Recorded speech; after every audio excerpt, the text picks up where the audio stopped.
평안과 불의로 진리를 막는 사람들의 모든 경건하지 않은가 불의에 대하여 하늘로부터 나타나니 이는 하나님을 알만한 것이 그들 속에 보임이라.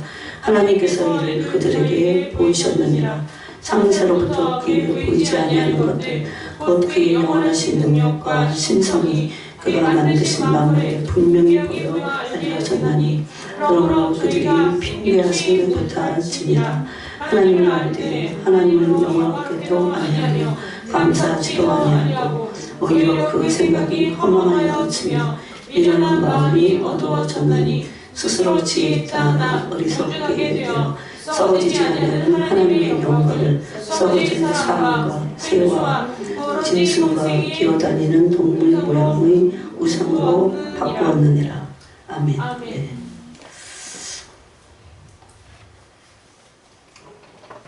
이 말씀은 지난주에 감사절을 주님이 생각하시고 주신 말씀입니다. 근데 감사랑 좀 거리가 먼 말씀 같기도 하지만 그렇지 않습니다. 우리가 계속해서 오직 예수, 오직 예수님을 우리가 붙잡아야 될 것. 앞으로는 오직 예수님이 아니면 마음이 예수님을 향하는 마음이 부패하게 될 거라는 것을 나눴습니다. 그래서 깨끗함과 진실한 마음을 가질 수 있어야 됩니다. 그렇지 않으면 마음이 부패해져서 우리가 변질되고 신앙이 부패할 것입니다. 그러니까 믿음이 좋다는 것은 예수님을 향한 마음이 진실된 겁니다. 믿음이 좋다는 것은 이런 거를 저도 어렸을 때 못 배운 것 같아요. 믿음이 좋다는 것은 그냥 믿습니다 그러고 막 기도 열심히 하고 막 그러고 막 기도 응답을 받고 막 그러면 그 사람 믿음이 좋다고 여기서 그 사람이 그런데 막 굉장히 인격이 안 좋아. 그래도 그 사람 믿음이 좋은 사람이고 참 희한해요. 성경에 어디도 그런 게 없는데 그렇게 알고 있었습니다. 그런데 바울은 고린도후서 11장에서 주님을 향한 마음이 진실하지 않으면 믿음이 없는 겁니다. 주님을 향한 마음이 깨끗하지 않으면 믿음이 없는 겁니다. 그러니까 주님에 대해서 어떻게 생각하는가, 주님을 그 사람의 어떤 가치를 두고 있는가, 주님을 목표로 사는가. 그래서 오직 예수입니다. 어떤 사람들은 오직 예수가 약간 유행이야, 유행. 슬로건이에요. 마음의 내 삶의 목표이고 내 마음의 목표이고 내 모든 영역에서 목표여야 돼요. 그래서 바울은 그걸 빌립보서에서 내가 살든지 죽든지 내 몸에서 그리스도가 존귀하게 되기를 내가 원한다 그랬습니다. 그게 오직 예수예요. 살든지 삶의 이 땅에서 사는 생활이 많잖아요. 뭐 영역이 많잖아. 그래서 살게 되든지. 그러니까 사나 죽으나 그거는 별로 중요하지 않아. 우린 막 어떻게 사냐, 막 잘 사냐, 막 죽을 거냐, 살 거냐, 막 이런데 막 딸리잖아요.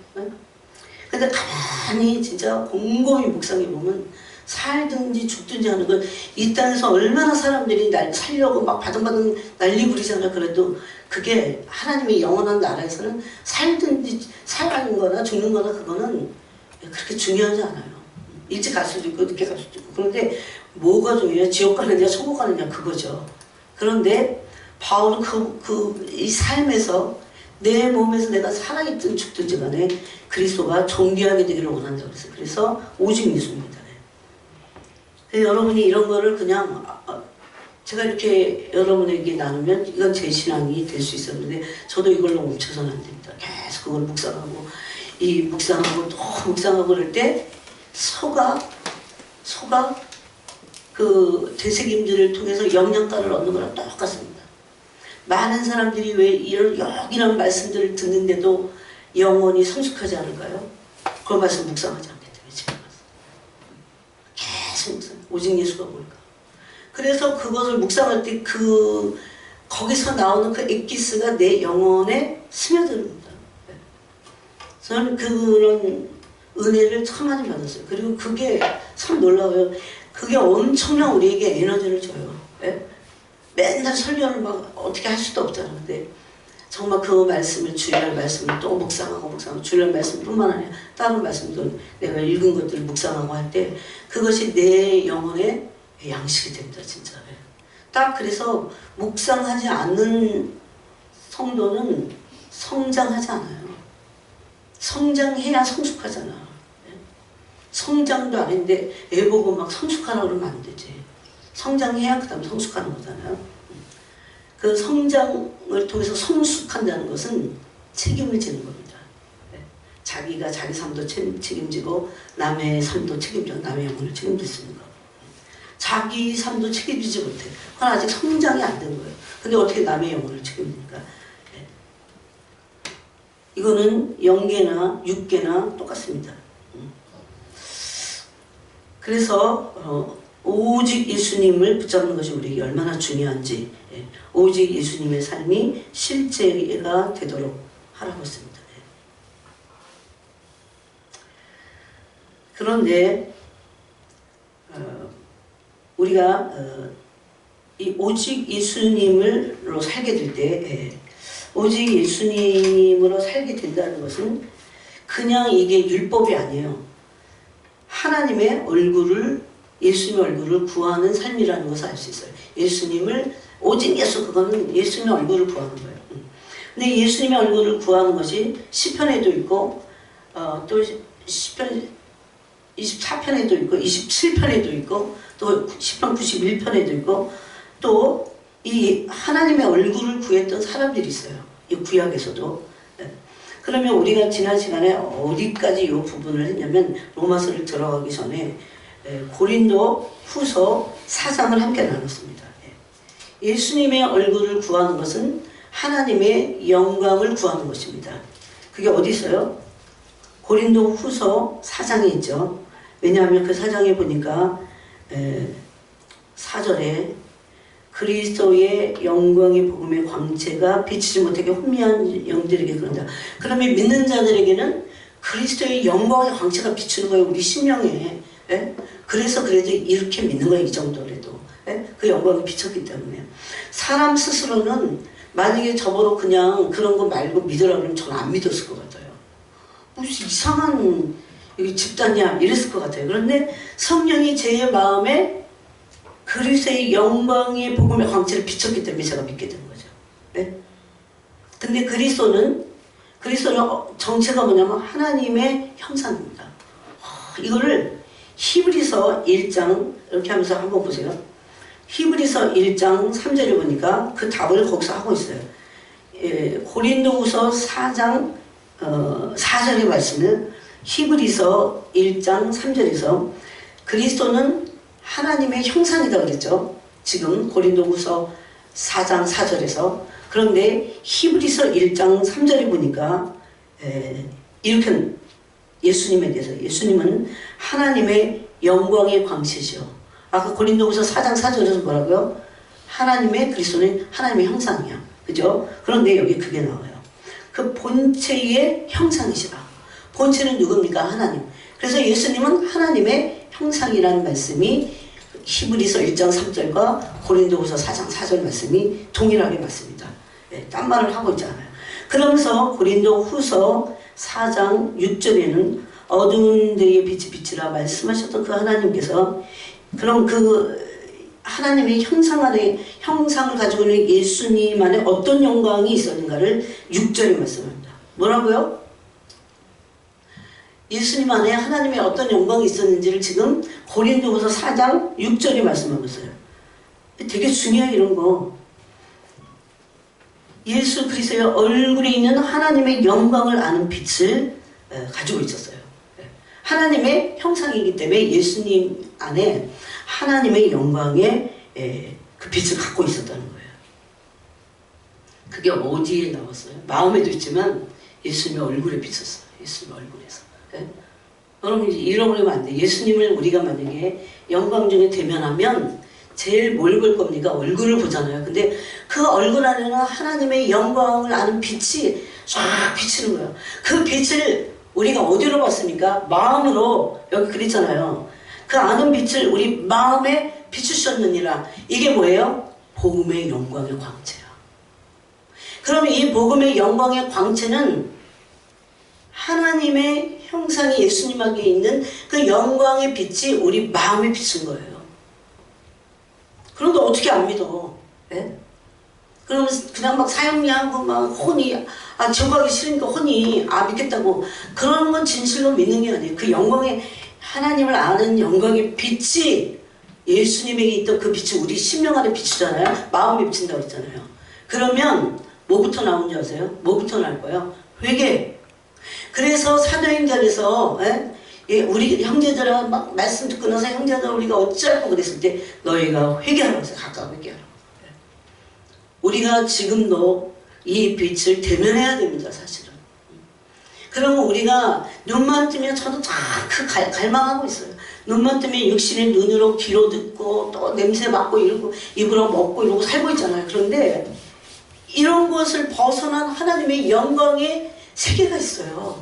네? 그런데 그 영광의 세계를 우리가 자꾸 대면해야 땅을 위해서 살지 않아요. 실체는 그게 실체야. 이 땅이 아니야. 그래서 땅의 영광을 오늘 이 로마서에도 보니까 썩어질 영광이라서 이 썩어질 영광을 막 뭐랑 다 바꿔버려. 여기 보니까 하나님의 영광을 썩어질 사람 다 썩잖아요. 네? 이 23절인데 새 다 썩어. 짐승, 기어다니는 동물 모양 이런 우상으로 다 바꿔버리는 거야. 어디 가면 쥐가 우상이잖아요.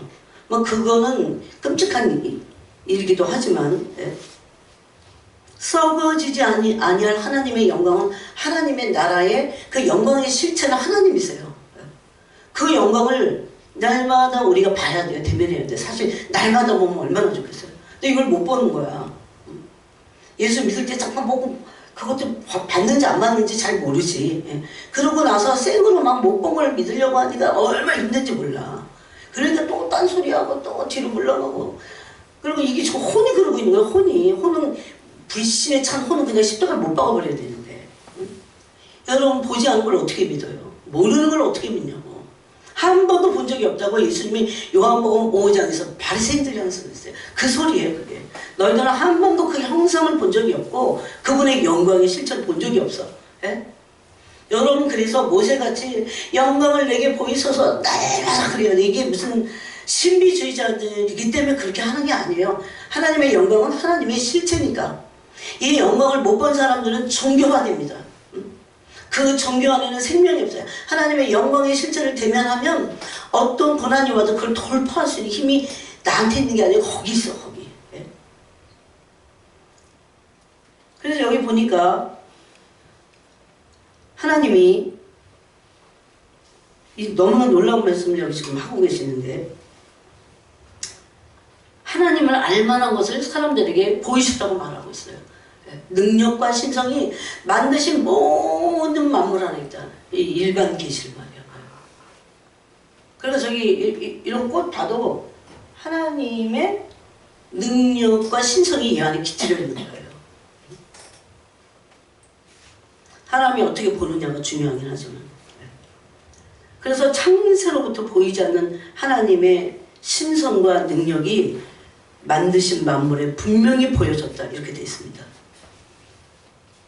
그러면서 만물에 보이셨다. 알려주셨다 그래요. 하나님은 당신의 실체를 우리에게 보이기를 원하시는데 하나님의 실체는 영광입니다. 하나님의 속성 안에 비춰지는 영광. 그래서 날마다 이 영광 보기를 원해야 돼요. 하나님을 대면하는 거예요. 신비체험이 아니야 이거는 단순히. 그런 차원보다 훨씬 더 높은 단계입니다. 그래야 이 마지막 때를 통과할 수 있어요. 만약에 우리가 마지막 때 이제 천년의 휴거가 끝나고 나서 만약에 남아있더라도 하나님의 영광의 광채를 대면해야 돼요. 그때 대면해 주실래나? 대면해 주시겠지. 안 그러면 여러분 부패해갖고 못 살아요. 부패라는 게 뭔지 아세요? 눈으로 보는 거 다 따라가고 귀로 듣는 거 따라가고 그래서 내가 이성으로 눈에 보고 듣고 이렇게 한 것을 내 이성이 머리로 판단하잖아. 이 판단의 기준이 내 이성이야.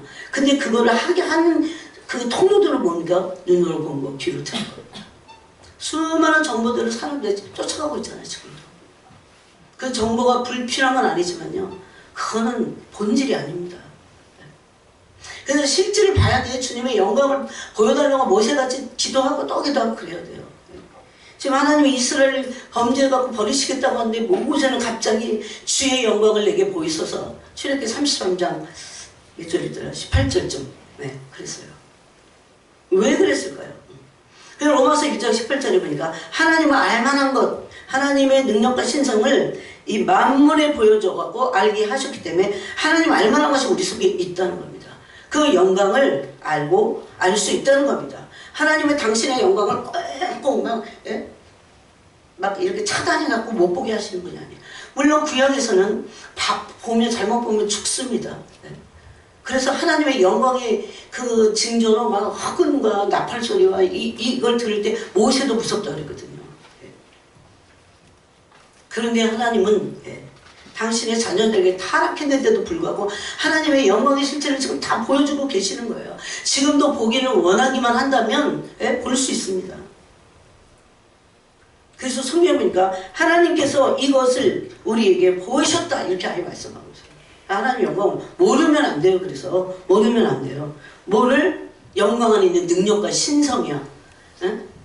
여러분 두 가지가 진짜 나옵니다. 거기서 신성, 하나님의 성품이잖아요. 신의 성품. 그거를 보여주셨다고요. 우리에게. 그분이 그 신성으로 충만하시기 때문에 그분 안에서 뭐 이 능력을 주세요. 안 그래도 그냥 능력이 막 나옵니다.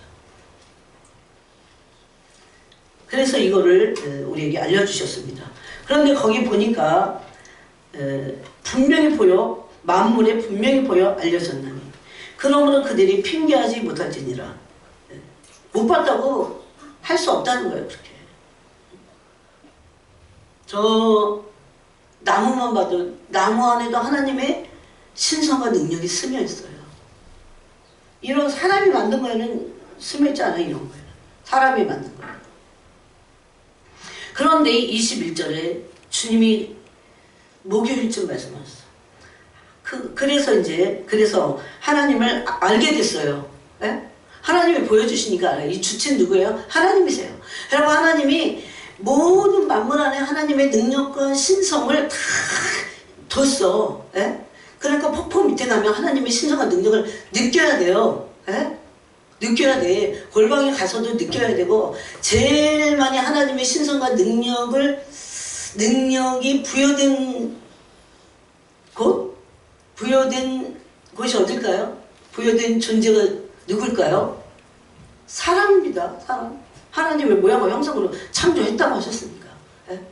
그런데 그 형상이 아담의 범죄로 깨트려졌지만 하나님이 영원하신 능력과 그 신성을 그가 만드신 만물에 분명히 보여 알게 하셨어요. 그러니까 핑계하셔서 못 봤다고. 그런데 누가 보냐? 누가 마음에 하나님을 중심으로 알기를 원하는 사람들, 그들을 알 수 있습니다. 그런데 제가 지난주에도 헤즈볼라 청년인데 19살 때 알라를 위해서 기도했어요. 알라를. 여러분 이슬람 종교를 믿는 사람들 얼마나 알라를 찾는지 아세요? 얼마나 열심히 기도하고 알라를 알기 위해서 목숨을 알라를 위해서 내 한 목숨 바치겠다 이럽니다. 그렇게 따지면 기독교인들은 너무 타락한 거야. 주님만 이용하려고 하지. 완전히 다른 얘기예요. 이게 차원이. 얘네들은 자기가 없어. 그냥 알라를 위해서 죽고자 해요. 진짜. 참신이라고 믿고 있기 때문에. 근데 이 청년이 19살쯤 기도했어요. 막 그래서 금식하는 거야. 계속 금식하면서. 그런데 정말 당신을 만나고 싶습니다. 막 이러고 기도하니까 뭔가 어떤 어마어마한 능력의 존재가 확 임재하는 걸 느꼈어요. 알라가 아니지. 하나님이시죠. 근데 하나님인지 몰랐어요. 그러고 와서 너무 무서웠고 다시 기도하는데 뭔가 알라가 아닌 것 같아서 막 이제 불평을 했어요. 근데 원래 꿀안에는 알라에 대해서 의심을 하거나 의심하면 뭐합니까? 원망불평합니다. 기독교 하나님은 너무 자비로우세요. 사실 그럼 거기 꾼 안에는 어떻게 되냐면 그는 알라에게 저주받아. 그래서 알라에게 절대 어떤 원망도 하지 못해. 죽을 망정. 죽을 망정. 그들은 어젠가 오늘인가 네팔에 또 지진 났어요. 또 수백 명 죽게 생겼어. 그러니까 네팔도 다 그런 국가 아니겠어요? 힌두교 막 주로 막 이렇게 무슬림 국가가 많아야지. 그들은 건물이 무너져갖고 그 속에 갇혀서 구사일생 해도요 알라를 위대하시다 이러는데 나오면서 그러니 악령들이 얼마나 판을 치죠. 악령들이.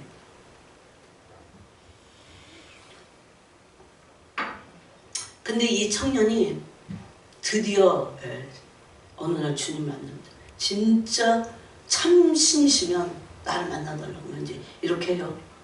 그런데 내가 너를 용서했다 이런 말씀으로 찾아오셨어요. 주님. 내가 너를 용서했다. 왜냐하면 헤즈볼라 거기 끼워서 거기서 활동했으니까 얼마나. 그러니까 제가 헤즈볼라에서 다시 봤어. 그들은 진짜 신의 복종한 자들이구나. 그냥 악랄한 게 아니에요. 다 목표가 있어.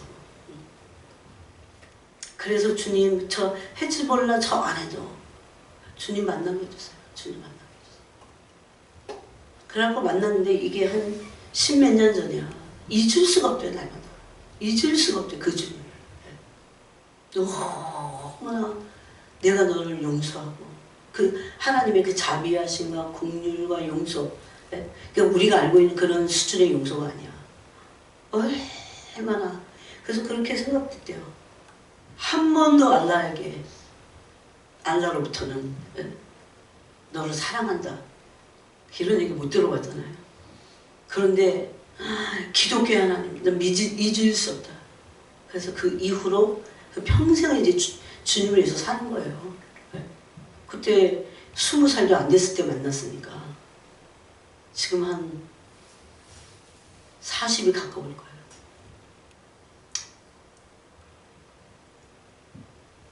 그 만났는데 참 실체. 하나님의 영광 안에 이런 무슨 신비 체험이 단순이야. 사람이 바뀌어. 그 사랑의 영에 그냥 녹아져야 돼 내가. 저는 그런 똑같은 내용은 아닌데 똑같은 그런 그 스피릿으로 전하는 유대인과 이런 아랍인들을 봤거든요. 그 간증을 들었거든요. 근데 그거예요. 사랑의 불이야. 그냥 그거 한 번을 제대로 만나면 사람이 바뀌어버려요. 왜냐하면 그 잊을 수 없는 거예요. 그 사람을. 하나님의 사랑이 그렇게 뭐 정말 아무것도 아닌 그런 게 아닌 거예요. 그래서 그 불이 더 그 불을 대면하고 그 불을 만나 그 실체를 정말 만나서 그게 나를 바꾸고 그런 거잖아요.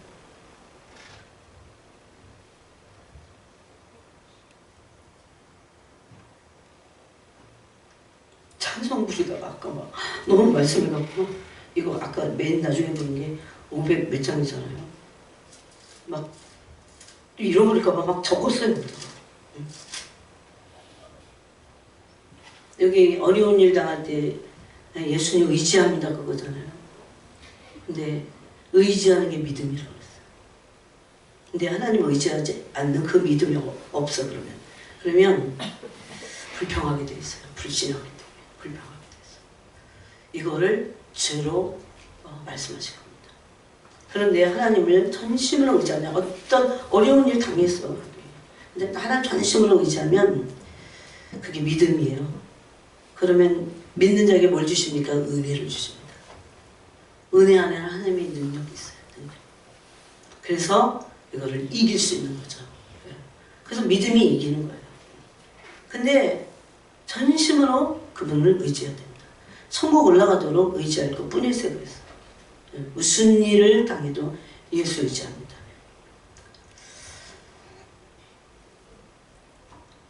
그래서 하나님의 영광을 알 수 있게 우리는 그렇게 창조됐어요. 다 보여주십니다. 이게 점진적으로 지금은 하나님의 그 본체의 형상이 다 알려졌어요, 이제는. 예. 사람들이 관심이 없었어요. 그러면서 21절에는 그렇게 해서 이제 하나님을 알아서 그런데, 하나님을 알되 하나님을 영화롭게도 아니하며. 물론 영적인 지식도 필요합니다. 그래서 그 알미, 이제 기노스코 그래갖고 그런 여러 가지 알미가, 지식적인 암도, 영적인 지식도 있고, 여기에서는 실질적으로 경험적인 암도 있어요. 그런데 어쨌든 그렇게 알았는데, 하나님을 첫 번째는 영화롭게 하지 않아요. 하나님을 영화롭게 하려면 어떻게 해야 될까요? 하나님의 얼굴을 구해야 됩니다. 예수님의 얼굴 구해야 돼요. 시편 24편에 보니까 여러분이 찾아보세요. 시편, 이건 지금 제 얘기가 아니에요. 이거는 시편 24편에 뭐 이렇게 여호와의 성산에 올라가는 자에 대해서 말했어요. 그러면서 4절의 끝에 곧 손이 깨끗하며 마음이 청결하면 뜻으로 타는 데 두지 아니하며 거짓 맹세하지 아니하는 자로다. 그는 여호와께 복을 받고 구원의 하나님께 의를 얻으리니. 그러면서 뭐라고 합니까? 이는 여호와를 찾는 족속이요 야곱의 하나님의 얼굴을 구하는 자로다. 하나님이 이스라엘 하나님이시니까 야곱의 하나님 이렇게 부릅니다.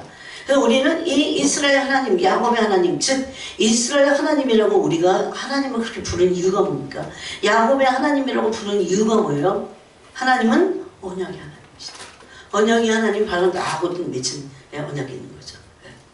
그래서 그 언약의 하나님의 얼굴을 구하는 자예요.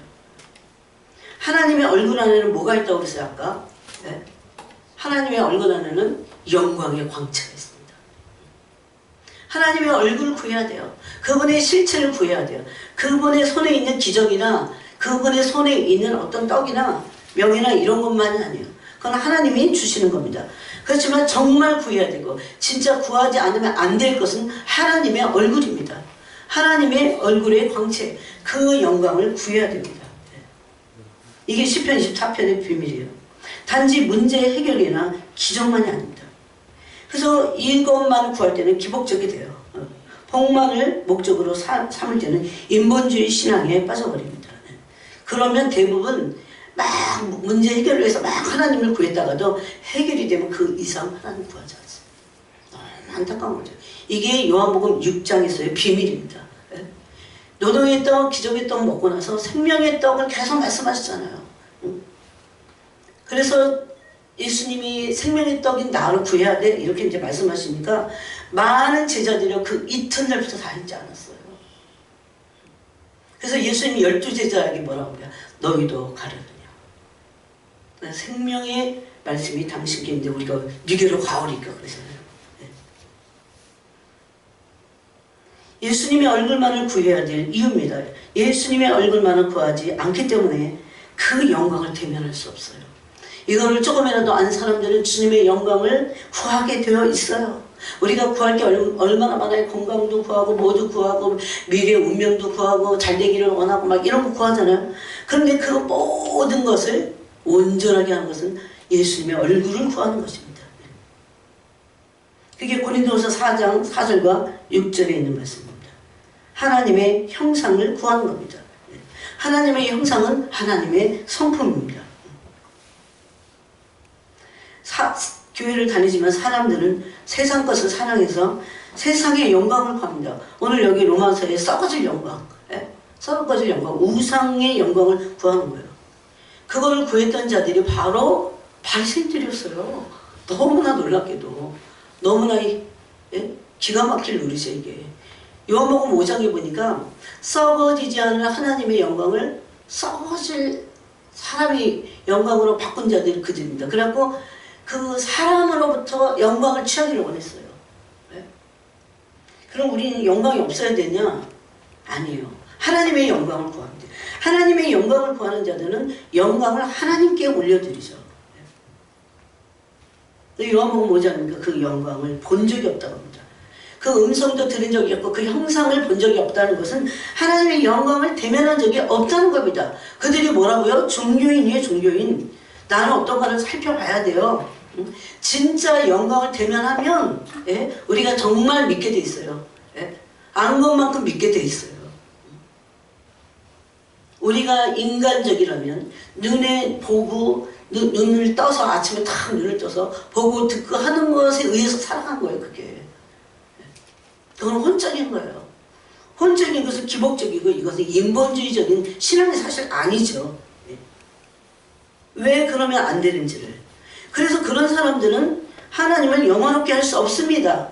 영화롭게 한다는 것은 영광스럽게 그분을 하나님께 영광 올려드리는 건데 하나님의 영광을 본 적이 없는데 어떻게 하나님의 영광을 영화롭게 해요? 하나님의 영광을. 하나님은 어떻게 영화롭게 해요? 그럴 수 없어요. 하나님의 영광을 그분의 실체를 본 사람들이야말로 참된 영광을 올려드릴 수 있어요. 하나님이 어떤 분인지 아는 거예요. 하나님의 영광을 대면한다는 것은 하나님이 어떤 분인지를 알게 되는 겁니다. 그래서 예수님이 오직 예수 그거랑 연결시켜서 볼 때 예수님이 전부인 신부들은 예수님만을 구합니다. 예수님만을 구해도 돼요. 예수님만 구해도 돼. 다른 거 하나도 안 하고 정말 예수님만 구해서 내게 예수님으로 내가 충만해. 그럼 끝이에요. 진짜 끝이에요. 잠이 확 깨야 돼. 여러분 그거 믿으세요? 예수님만 구해도 된다니까. 막 양력행신업체 이거저거 그러다가 예수님 다 놓치고 예수님 못 구해. 그러고 혹시 내가 구해던 거를 조금 얻을 수 있어. 그냥 그건 영광이 아니에요. 주님을 이미 놓쳤어. 주님 얼마나 안타까운 줄 아세요? 나를 구해라 나를. 나로 충만하고 나만을 구하고 오직 예수. 그럼 돼요. 바리새인들은 보세요. 세상 영광을 원했잖아요. 하나님을 사랑하잖아요. 단지 너희 속에 하나님을 사랑하는 것이 없음을 내가 알아노라. 그러니 어째 나를 믿을 수 있느냐 그랬어요. 그 영광이 본 적이 없어요. 그 음성을 들은 적이 없어요. 그들이. 그래서 예수님만을 구해야 됩니다. 우리는. 그들이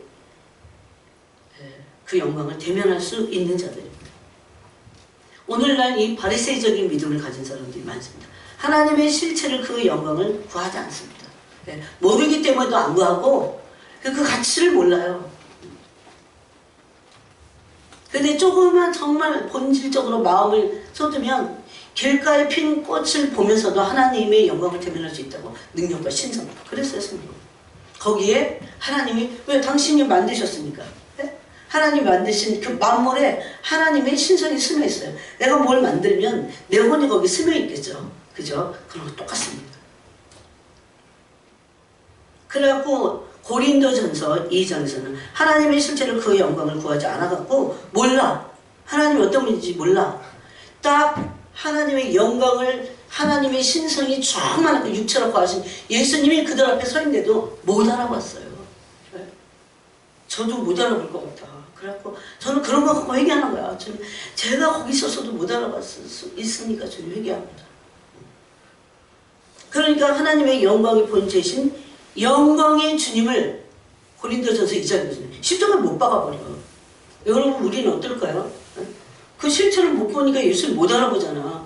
하나님의 영광의 본체 형상이야 그분이. 물론 영광을 다 내려놓고 이 땅에 오셨지만은 육체 안에 그래도 하나님의 모든 신성의 충만이 육체로 거하셨다고 골로새서가 말하잖아요. 못 알아보는 거예요. 그런데 이것이 종교예요. 모르는 게. 그냥 어떤 사람이 너무 율법주의자들만 종교인이 아니에요. 교회 다니면서도 하나님의 실체의 영광을 경험하지 못하면 신학 박사건 뭐건 목사건 장로건 뭐 전도사건 다 종교인이야. 종교인 그냥. 여기서 벗어날 길은 딱 하나밖에 없어요. 실체를 대면하는 거. 주님의 영광을 실체를 대면하는 거. 그래서 출애굽기 30 한번 보겠습니다. 출애굽기 33장인가요? 이 답이 여기서 풀어져야 돼요. 출애굽기 33장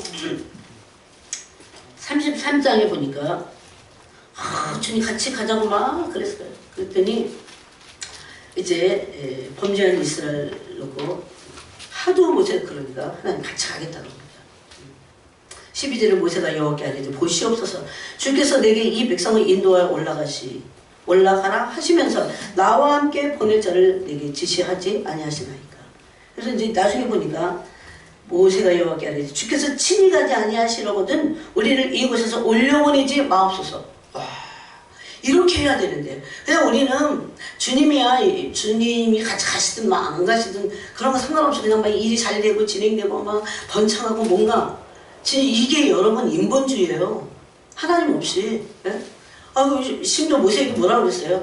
너희들 가. 그래서 내가 천사를 내 사자를 앞서 너희 인도자를 보낼게. 뭐 천사까지 가는데 뭐 땡 그러지 않겠어요? 그래서 모세가 위대한 거예요. 예? 모세가 왜 위대해요? 하나님의 영광을 구하니까. 네? 주님이 같이 우리랑 같이 안 가시려면 우리도 올라 보내지 마세요. 이런 거잖아요. 이거 이렇게 하나님 알지 못하는 사람들은 이렇게 안 해. 이렇게 기도 안 해요. 뭐 기적도 있고 뭐 천사도 있고 뭐 갈 길도 있고 다 지도자도 있는데 그냥 가면 되지. 주님은 아시죠? 하늘에서 이렇게 보고 계십니다. 얘네들은 나 없이도 잘 사는구나. 응?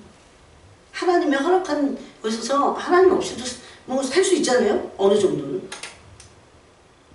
너 아예 올려버리지 말래요. 나와 주의 백성이 주의 목전에 은총 입은 자를 무엇으로 할니까? 이게 언약 백성이라는 것을 말하는 거예요. 주께서 우리와 함께 행하심으로 나와 주의 백성을 천하 만민 중에 구별하심이 아닙니까? 그때 모세가 18절에서 만내는 18절 모세가 이르되 원하건대 주의 영광을 내게 보이소서. 자 이렇게 쭉 읽다가 다 17절까지도 이해가 가고 갑자기 주의 영광을 내게 보이소서 이런 게 이해가 안 갔어요. 여기서부터. 모세는 얼마 전에도 시내산에서 주님의 영광을 대면했습니다. 단지 신비주의자에서 신비체험을 하고 내려온 게 아니에요. 그분의 실체를 본 거예요. 실체를 보지 않으면서 믿는다고 할 수 없습니다. 사실. 오늘날 그래서 이 기독교는 종교의 영역에서요 많이 타락했어요. 왜 실체를 봐야지 무슨 소리야.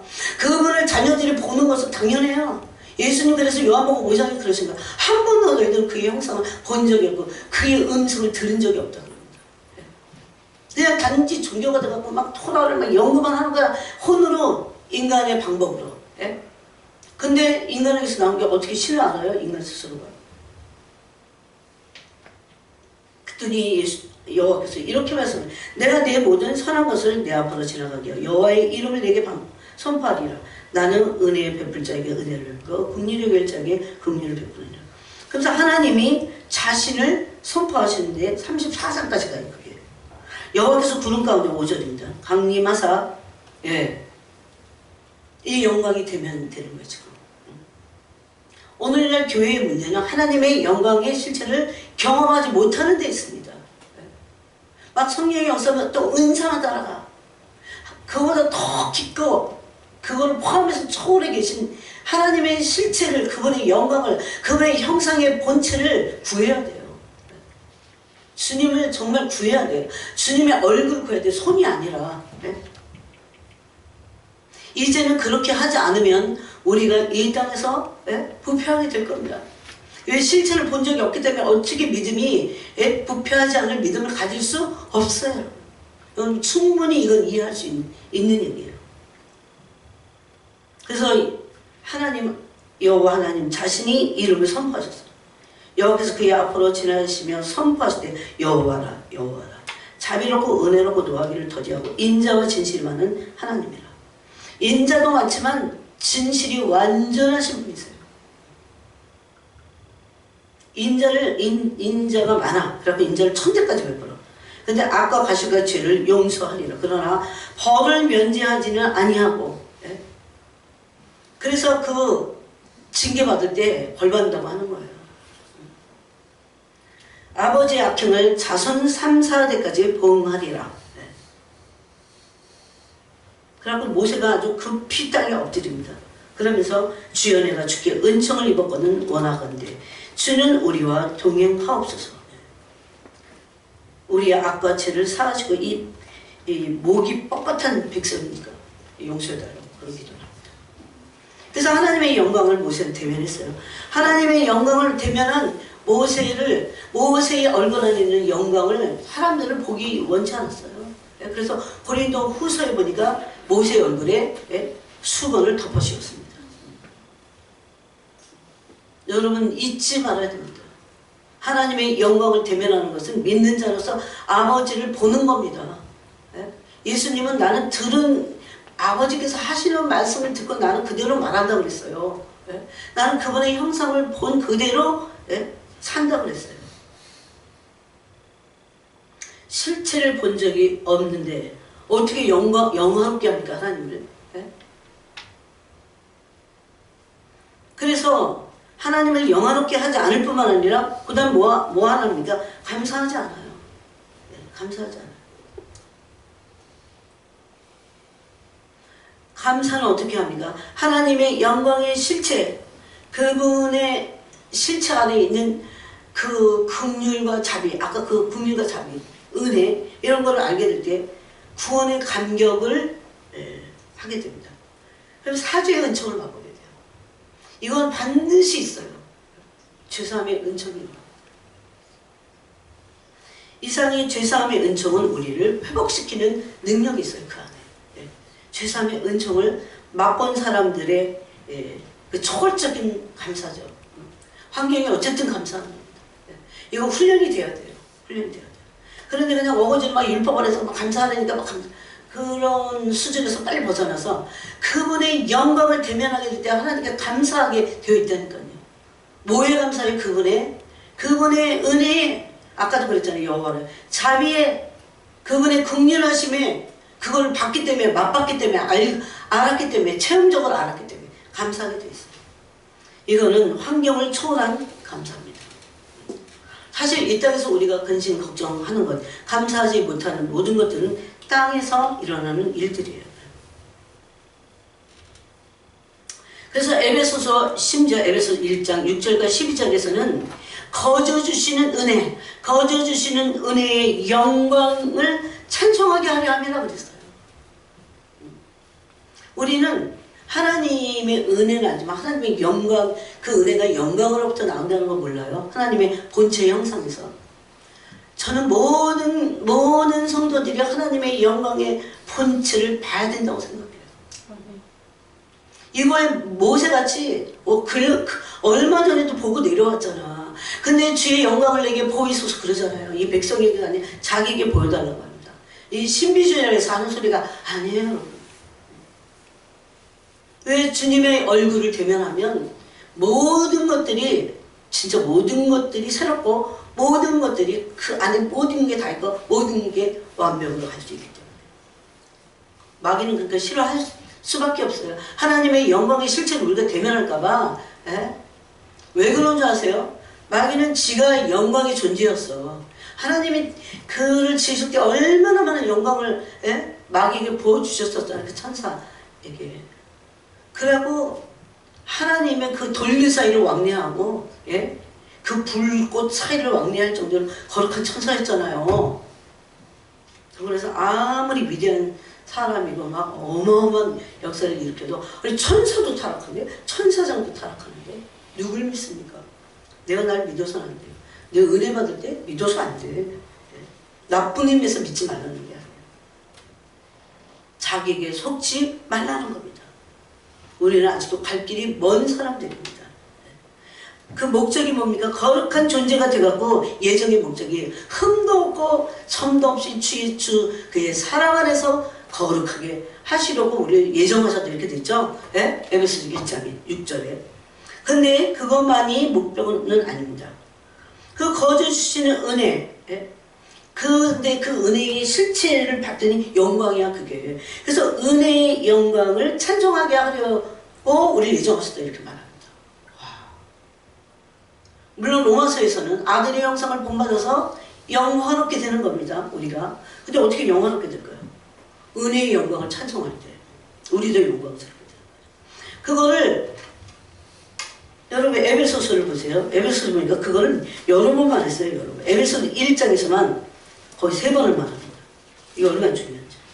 에베소서 6장 1절 이는 그가 사랑하신 자 안에서 우리에게 거저주시는 바 은혜의 그의 은혜의 영광.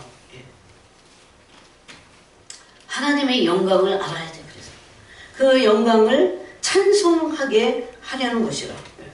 이게 예정의 궁극적인 목적입니다. 그러면서 쭉 이제 때같은 경륜이 돼서 이렇게 있어요. 그러면서 12절에 이는 우리가 그리스도 안에서 전부터 바라던 그의 영광의 찬송이 되게 하려 하심이라고 했어요.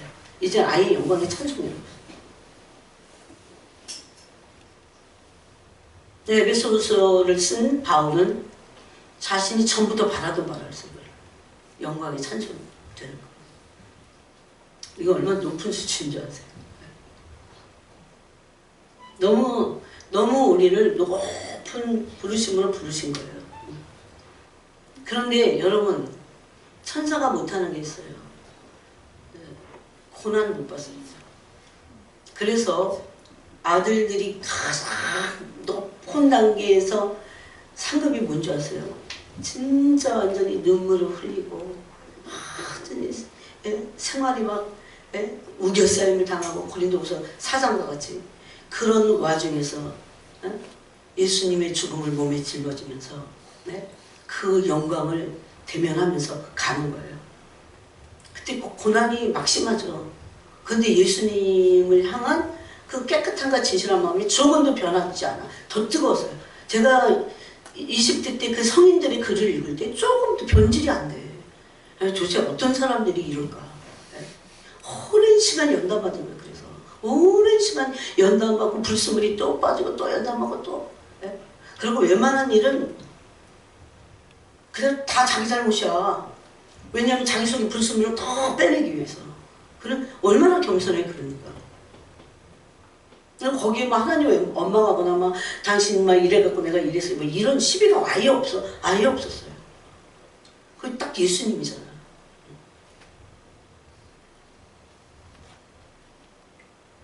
그들이 바로 영광의 찬송이었습니다. 왜 그런 줄 아세요? 이게 지금 이 땅에서 육체로 받는 건 아무것도 아니야. 그 고난은 아무것도 아니야. 그게 지금 우리가 볼 때는 막 막심한데 그게 연결로 들어가서 그래서 조금 높은 단계에서 이렇게 보자는 이건 아무것도 아니야. 그냥 썩어질 거야. 그리고 그걸 막 청구하는 거야 이분들이. 왜 영광을 막 대면하니까. 그 사람이 누굽니까? 잔느기형 같은 사람들. 얼마나 마음고생이 막심하다. 나중에는 잔느기형이 마녀 사냥에 걸려듭니다. 그래갖고 바스티유 감옥에다 가둬놓고는 그 자식들이 있는데 자식들도 어떻게 해버려 봐. 예? 하나님 원망할 만하잖아요. 뭐 잔느기형이 잘못한 게 없어. 잔느기형은 되게 아름다웠던 여자예요. 예뻤어. 근데 그가 그랬어요. 내가 만약에 이 얼굴로 조금이라도 그리스도를 해하는 죄를 짓게 하거나 또 다른 사람이. 왜냐하면 28살에 과부가 되는 거예요. 그럼 내가 이 피부에 곰보가 되어 좋다고 했어요. 근데 곰보가 진짜 돼. 나중에. 얼마나 하나님 찬양한 줄 아세요? 왜냐하면 주님의 저는 그래서 이게 뭘까 도대체 뭐가 있길래 왜 이러는가 이 여자분 왜 이러는 거야 그랬는데 그게 영광을 실제로 대면하는 거야. 그걸 대면해야 돼요. 그거 대면하면 우리는 모든 게 다 아무 일도 없어. 다 돌파할 수 있어. 그거 대면하게 해달라고 기도해야 돼. 거기는 두려움이 다 사라집니다. 그게 여호와의 성산에 올라가는 자예요. 시편 91편에 보니까 전능자의 그늘 아래 있는 자들이야. 하나님의 영광의 세계에서 이 땅에서 발을 붙이고 사는데 거기서 살아. 실제적인 영혼. 그래서 14절에 이는 우리가 기업의 보증이 되신 그 어두운 집에서 속량하시고 그의 영광을 찬송하게 3번이나 얘기했어요. 이 짧은 1장에서 3번이나 얘기했어요. 그러니까 목표 뭡니까? 예정의 목표. 주님의 영광을 거저주신 은혜의 영광을 그래서 그것을 영광의 찬송이 되는 그 영광을 찬송하는 거예요. 궁극적으로. 그러면 보지도 못한 영광을 어떻게 찬송하냐고요. 봐야 돼. 그래서 주일학교 뭐 어린애도 봐야 되고 어른도 봐야 되고 할머니도 봐야 되고 여자도 보고 남자도 다 주님의 나를 창조하신 그 하늘 아버지의 그 형상 그게 영광이잖아요. 그걸 봐야 된다고요. 예수님은 근데 그걸 땅에서 보여주셨습니다. 누가복음 9장 28절에 보니까 제가 볼게요. 누가복음 9장 28절에 보니까 거기 영광스러운 모습으로 변화산에서 그래서 변화되는 모습이 나옵니다. 29절에 기도하실 때 용모가 변화되고 그것이 희어져 광채가 나더라.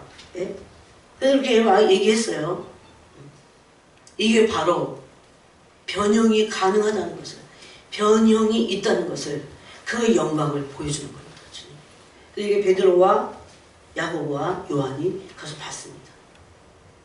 이게 우리가 단순히 대면하는 것만 아니라 그 영광을 우리 안에 갖고 있어요. 몇 구절을 찾아보면, 자, 요한복음 보세요. 요한복음 12장, 예수님이 이 땅에 육체로 계시면서 그 실체를 조금씩 보여주셨는데, 16절에 보니까 제자들은 처음에 이 일을 깨닫지 못하였다가 예수께서 영광을 얻으신 후에, 영광을 얻으신 후가 뭡니까? 어떤 상태예요? 부활체가 되시고 나서. 그 후에야 이것이 예수께 대하여 기록된 것인가, 사람들이 예수께 이같이 한 것임이 생각났더라. 예수님 그래서 부활체의 모습으로 그 영광스러움을 말씀하셨어요. 그 다음에 13장 31절에 보니까 그가 나간 후에 예수께서 이르시되 지금 인자가 영광을 받았고, 십자가는 영광입니다. 우리가 또 모르는 십자가는 영광입니다. 그래서 이 땅에서요, 예수님 때문에 눈물 흘리고 고통받고 예수님을 그러면서 더욱 사랑했어? 고통을 받아봐야 고통에 대한 반응이 나라 그랬잖아요. 네? 그게 내 믿음의 실체야. 그런데 진짜 그랬어요. 영광이에요. 너무 커요. 근데 여러분 억울할 게 없다니까. 응? 예수님은 지금 십자가를 지실 그 일을 앞두고 나서 인자가 이제 영광을 받았고, 하나님도 인자로 말미암아 영광을 받으셨도다. 왜 유다가 유다의 이 행실을 보고는 예수님 그랬어요. 그 전절에 조각을 받은 후 곧 사탄이 그 속에, 유다 속에 들어갔어요. 이에 예수께서 유다에게 이르시되 내가 하는 일을 속히 하라. 그러고 나서 하신 말씀이에요. 이게 무슨 영광입니까? 세상적으로 말하면 영광이에요. 예수님 때문에 여러분 조금이라도 힘들어요? 어마어마한 영광이에요. 그때 절대 나도 결심해야 돼. 절대 어떤 것도 못 막아. 이게 영광인데 그대로. 정말 멀리서 오시는 분들 있잖아요. 얼마나 멀어. 다 영광이야. 다 영광이야 진짜. 저도 멀리 옛날에 다녀봤어요. 그 다음에 요한복음 또 놀라운 장이 17장입니다. 요한복음 17장 1절에 보니까 때가 이르렀으니, 하늘로 오르는지 예수님이 아버지여 때가 이르렀사오니 아들을 영화롭게 하사 아들로 아버지를 영화롭게 하게 하소서. 이때는 무슨 때입니까? 아버지 카이로스 때는 예수님이 아들이 십자가에서 제물이 되신 때입니다. 그거를 지금 영화롭게 해달라는 거예요. 그 일을 통해서. 그 다음에 5절에 그래서 4절에 아버지께서 내가 하라고 주신 일을 내가 이루어 아버지를 이 세상에서 영원하게 하셨니, 이 이유입니다. 아버지께서 하라고 하신 그 일을 하게 될 때 아버지를 영원하게 하십니다. 하나님 아버지가 천국에서 천사로부터 엄청난 영광을 받으시는 거죠. 우리가 불순종할 때 그 영광을 돌려드릴 수 없습니다. 5절에 아버지요. 그런데 이 영광이 창세전부터 갖고 계셨어요. 창세전에 내가 아버지와 함께 가졌던 영광으로서 지금도 아버지와 함께 나를 영화롭게 하옵소서. 이런 그 예수님에 대해서 영광을 말씀하셨어요. 아까 우리가 나눴던 도 히브리서 1장 3절도 하나님 예수님은 그 아들은 본체의 형상이 있었습니다. 즉 영광스러운 존재였다는 것. 그래서 우리는 예수님을 영화롭게 해야 되고 은혜의 영광이 찬송이 되는 게, 이제는 그래서 영광은 하나님 건데 그것을 찬송하는 존재야. 이거를 알면 우리가 찬송할 때도 집사님 딱 좋겠다 할 때 하나님의 영광의 찬송이가 나는 세상에서 노래해도 하나님의 영광의 찬송이야. 은혜의 영광을 아는 자들이 찬송하게 된다고 했습니다. 감사하고 경배하고. 그래서 이런 사람들이요, 예수님의 영광에 동참하는 자들인데, 아까 조금 아까 그랬죠? 고난에 동참하는 자들. 이걸 보면 마지막으로 읽어보겠습니다. 베드로 전서 4장. 베드로전서 4장에 보니까 12절에 사랑하는 자들아 너희를 연단하려고 오는 불시험, 이상한 일 당하는 것 같이 이상히 여기지 말고 오히려 너희가 그리스도의 고난에 참여하는 것으로 즐거워라. 그리스도의 고난에 동참하라는 겁니다. 이건 우리는 연단을 받아야 마땅히 해. 그런데도 이 연단의 고난을 어떻게 해요? 그리스도의 고난에 동참하는 것처럼 그 동참의 마음을 주님을 찾으면서 오직 예수 이루면서 그렇게 될 때 어떻게 돼요? 영광의 영, 이는 그의 영광을 나타내실 때 너희를 즐거워 기뻐하게 하려 하심. 주님이 영광을 나타내실 때 왜 우리가 기뻐하고 즐거워요? 왜냐하면 우리가 영광스러운 존재가 이미 되기 때문에. 그래서 너희가 그리스도의 이름으로 치욕을 당하면 복 있는 자로다. 성령은 세상과 다른 복을 말하니까 우리가 좀 이해를 못해서 그래요. 이 길을 고스란히 간 사람들이 성인입니다. 자득이 형 보세요. 얼마나 많은 마음고생을 하고 말도 안 되는 뉘명을 뒤집어 쓰고 남편이 미워하고 시어머니가 미워하고 그 다음에 뭐야 하인들이 막 뺨을 때리고 막 이러잖아요. 근데 자득이 알았어요. 아 이게 예수님께로부터 나에게 온 거야. 그래서 복 있는 자다 그래요. 왜 그러냐면 이 땅에서도 영광의 영, 곧 하나님의 영이 너희에 계심이라고 했어요. 죽고 나서 부활체에 있는 영광이 아니야. 살아있는데 이 육체를 가지고 있는데 여기에 하나님의 영이, 영광의 영이 임하는 겁니다. 누구에게? 고난을 그리스도의 고난으로 바꿔서 동참할 때. 그겁니다. 우리 이럴 수 있어요. 그래서 영광의 찬송이기 때문에. 이 두 부분을 여러분이 집에서 더 묵상을 하셨으면 좋겠어요. 이거 비밀입니다. 이 그리스도의 영광의 비밀이에요. 예수님은 고난을 받으시는데 그걸 자꾸 영광이라고 그러셨어요. 이상하잖아요. 우리 이 땅에서 고난받으면 누가 그걸 영광이라고 합니까? 밑바닥 인생이고 사람답게 짓밟히고 마음고생이 시원하고 막 없이 여김을 당하고 세상 그런데요. 임의로 막 갑질하고 돈 있으면 막 사람들 막 갑질하고 못된 짓 하고 그러잖아요. 다.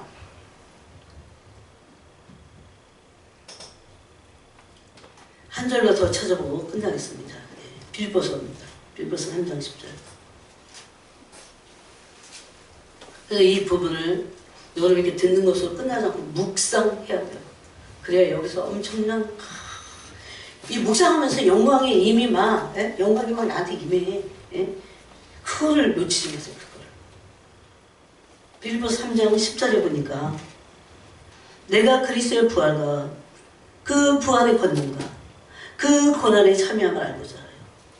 여기서 참여한다는 게 코이노니아입니다. 함께하는 거예요. 막. 고난이 막 함께하는 거예요. 아까 그랬죠. 그리스도의 고난에 참여함으로 영광이 온다 그랬죠. 알고자 하여 그의 죽으심을 본받아 어떻게 해서든지 죽은 자 가운데서 부활에 이르려 한다 그랬습니다. 고난에 동참하는 이것은 우리가 마땅히 연단을 받아야 됨에도 불구하고 우리가 받는 연단의 고난을 그리스도의 고난에 참여하는 것으로 바꾸는 겁니다. 그럴 일은 사실 많아요. 예수님의 신부들은요 고난이 많아.